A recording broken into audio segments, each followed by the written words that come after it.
you mark the 75th anniversary of Sri Lankan independence.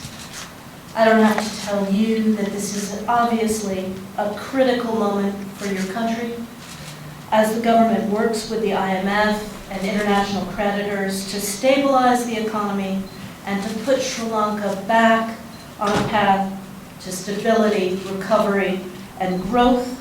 It's also a vital time for Sri Lanka to strengthen its democracy, its governance, and reconciliation.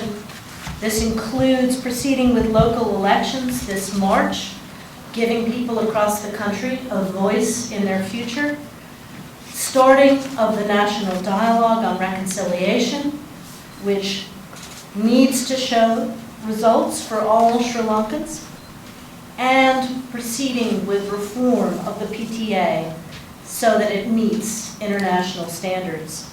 Today, we had a chance to meet with President Wickremesinghe to talk about U.S. ongoing support for Sri Lanka at this complex time, and particularly our support for quick conclusion of your negotiations with the IMF. Sri Lanka's major creditors have been working with the IMF. As the largest bilateral creditor of Sri Lanka, we expect that China will provide credible and specific assurances regarding its readiness to join the rest of us in meeting IMF standards regarding debt restructuring.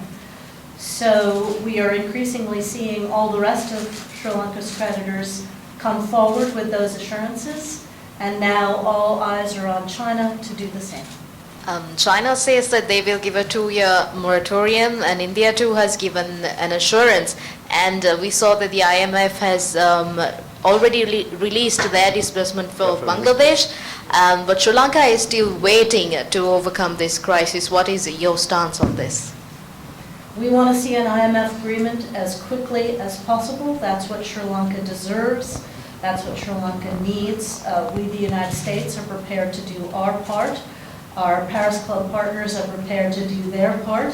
India has made strong commitments that it will provide the credible assurances that the IMF is looking for.